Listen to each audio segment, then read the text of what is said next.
Shimi, and for my capstone, I decided to do an international healthcare facility in Ghana, Africa. I named my healthcare facility the Hands of Healing Clinic. So why international, you may be asking? Well, international kind of runs in my family. All three of my sisters were all born and adopted from China, and my parents actually thought it was a good idea for us to get immersed into cultures, and so I got to spend a good part of my childhood in China when I was younger, and my parents actually served as missionaries, and they were also English professors, so I really got to experience Ghana, not Ghana, but China.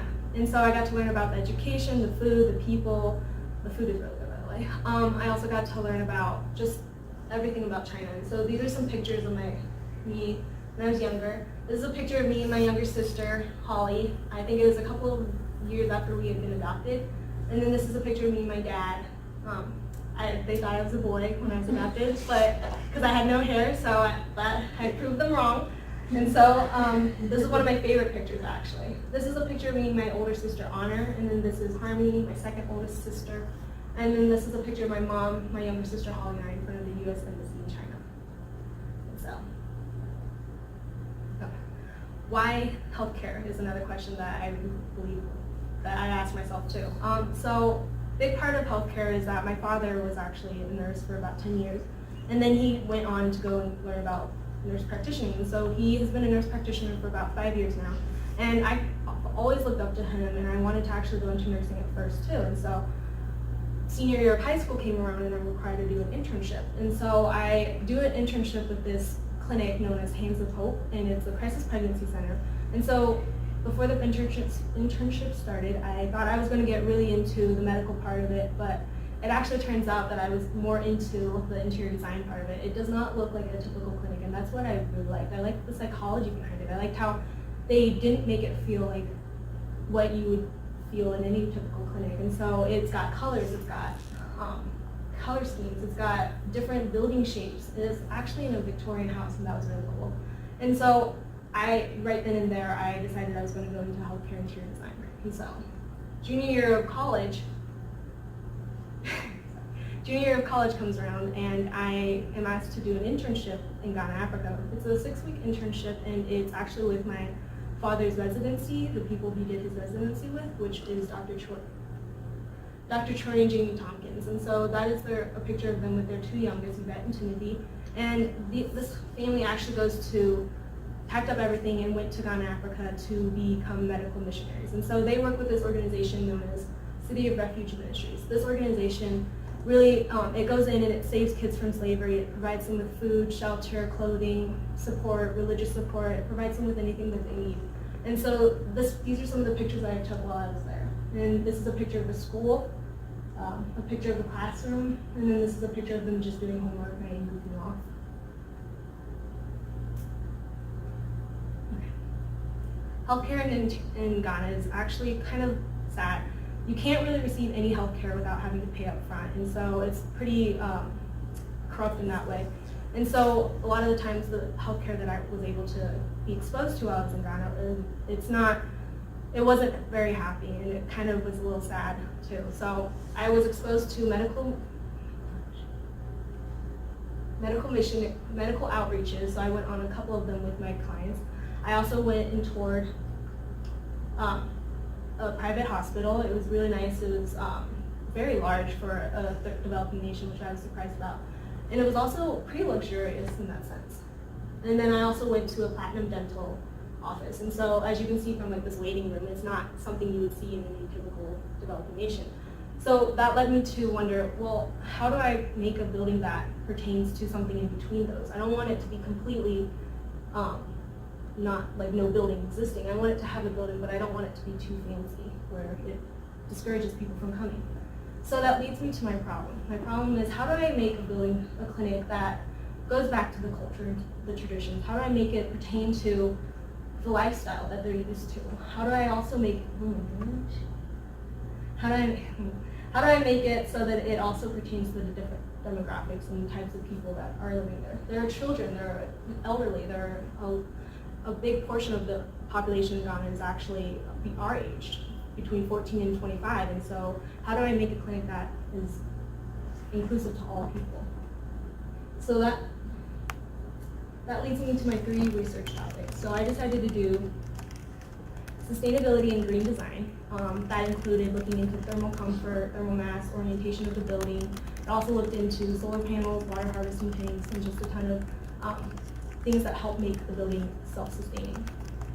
I also looked into the Ghanaian culture, such as colors, patterns, fabrics, symbols, icons, the different tribes that are around, where they're located at.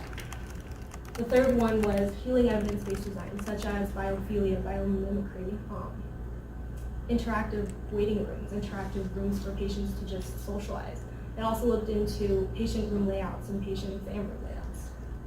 And so my concept is 3 words: rejuvenating, healing, and compelling. And I really hope that you can see these 3 words in my spaces. So where I plan on putting my clinic, so this is a satellite picture of the City of Refuge Ministries campus, and as you can see, it's pretty big. This is the school up here with all of the other buildings down here. It's got girls and boys dormitory, a chapel, a little cafe and shop, cafeteria, housing for my clients, and also housing for the founders. And so I plan on putting my clinic right here because there's a village up here and then there's another village down here. So it's pretty centrally located in case of people from each of those villages need to access healthcare. And so one thing that I also had to take into account with the location of this clinic was the climate. And so Ghana is pretty much smack dab on the equator, meaning that a lot of the temperatures that they receive are the same throughout the year. And so I learned that while I was in Ghana, a lot of the locals actually get sick when they're exposed to consistently on like automated AC units. And so I had to take that into account when creating my solution. So my solution includes this. It is a floor plan of 16,000 square feet, not including the courtyard. It has about 53 bedrooms. It has about 53 rooms. It is 4 patient bedrooms, and it's also got exterior waiting area, courtyards, and such. And so a simple walkthrough of it is right here I have the waiting area, pharmacy, patient exam rooms, offices. Down here, I have the patient rooms. Each patient room has its own full ADA bathroom. It's a sensitive one there. I have a central courtyard, cafeteria, kitchen, prayer room, and then I also have a family and patient game room. And over here are the employee sections, which include patient record data keeping and storage. That's not cool. Patient data record room, where all of the patient's information is stored. I have a conference room, laboratory, and then employee locker rooms. And then not only did I want to include a clinic, but I also wanted to include housing for the volunteers or employees that do work for the clinic. That way they have somewhere where they can store all of their equipment, all of their clothing, all of that important stuff that isn't cheap to get because medical equipment is not cheap. And so I also wanted it to be a place where they can converse about patients in a secure place. And so that leads me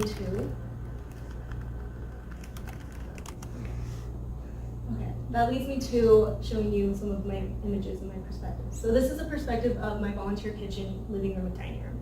And so as you can see, it's very simplistic. It really does reflect the culture. It's not something you typically see in an American culture. And so one thing that I learned is that a lot of the walls in Ghana are made out of brick, and so wall-mounted materials and wall-mounted fixtures aren't too easy to put on.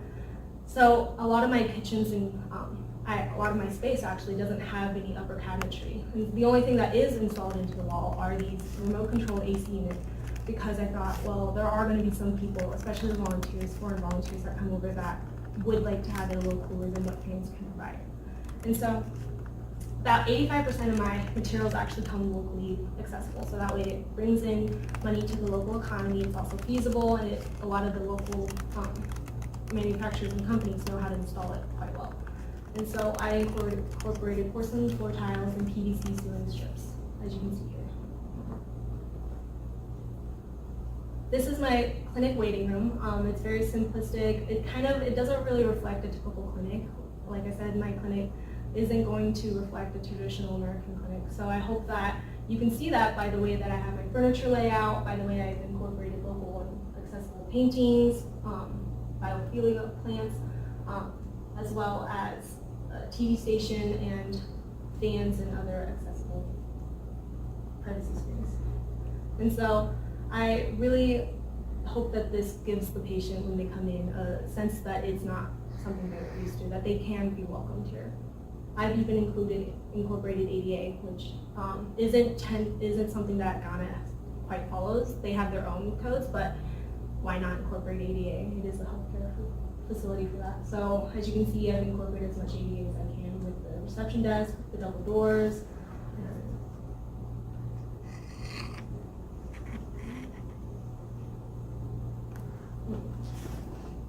I'm so sorry. This is one of my patient rooms, and so as you can see, I have brick walls here. They're actually red hollow clay brick, and it's a very locally accessible material. It's easy to make. A lot of them know how to do it. So I thought, why not just put it throughout my building? So I have all of my walls are actually made out of hollow red clay bricks. The ones that are painted actually have plaster and paint on top. So it's a simple assembly, simple installation.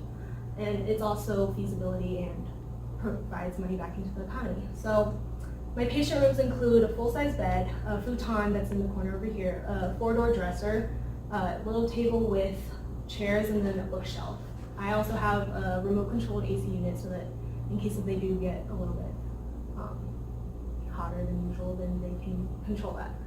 One thing that I would like to point out is that I did provide them with a separate way of turning on their lights by their bed. So I put a light switch here that also controls the fan and the lights. That way they don't have to get up if it is the nighttime. They don't have to move around too much. They can just lean over, put the switches on or off if they need to. So one thing that I wanted to do too was I wanted to really reflect back onto the traditional buildings. I wanted it to be very accessible and very inclusive to the culture. So one thing that I looked at was the traditional buildings such as the huts, mud clay wall structures with hay roofs and such. Simple, very basic, but it does what it needs to do. I also looked into how do I utilize the exterior? How do I maximize that usage of this climate? Because they are going to be, it's nothing that they can escape from, so how to best utilize that? And so I decided to incorporate.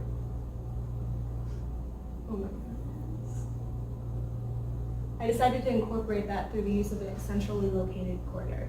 It's completely secured, so that way kids can run around, parents don't have to worry too much about them getting stolen or taken or anything like that. And so I have this courtyard that has access to the family patient game room as well as to the cafeteria, the employee section, as well as to the patient exam rooms in the lobby. And so as you can see here, it's very simplistic, very nature involving it. And a lot of my trees are actually locally grown trees, so that way it's not too it keeps with the sustainability part. One of my key parts is the family and patient game room. I really wanted it to be somewhere where patients and socialization can happen between the patients, employees, families and such, and friends. And so it's just a game room where board games can be laid out, TV can be watched, a movie could be put on for the patients. Books can be read to the little kids. It's just some place where socialization can occur, because that is one of the healing parts that I found when I was doing my research for the healing evidence-based design.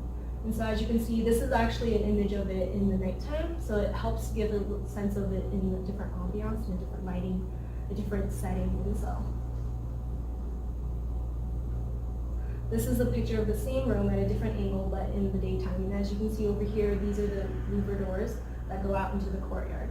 I incorporated as much traditional building structure systems as I could. I wanted it to kind of reflect the hut-like sense, and so it has exposed roof, it has beams that go across, it also has walls that don't reach quite up to the top, that way air can go above and keep it cool. I also incorporated this rammed earth walls, which are something, there is a company in Ghana that actually does create rammed earth walls. They're beautiful, they know how to make it, and I decided to do that. So all of my interior walls of this room are actually rammed earth walls with a ceiling that is imported from America. And this is my overall building solution. So I incorporated solar panels, water harvesting tanks, as well as biophilia plants and light. I also included the hut-like sense with the roofing here.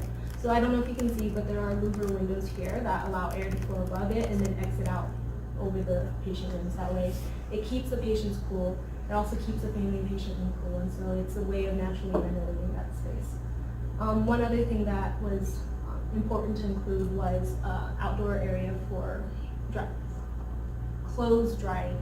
Yes, clothes drying. Because in Ghana they don't actually have any dryers anymore. It's not feasible. It's too much power to use for that. So they hang dry a lot of their clothes. And since it is a clinic, a lot of the linens and stuff might be expensive or not easy to come by. So I decided to have an enclosed area where those clothes can dry securely and safely. And overall, I hope that my building has incorporated my three research topics, which were sustainability and green building, as well as living in culture and healing evidence-based design. I also hope that with my solution that it brought to light my three words, which were rejuvenating, healing, and compelling. Thank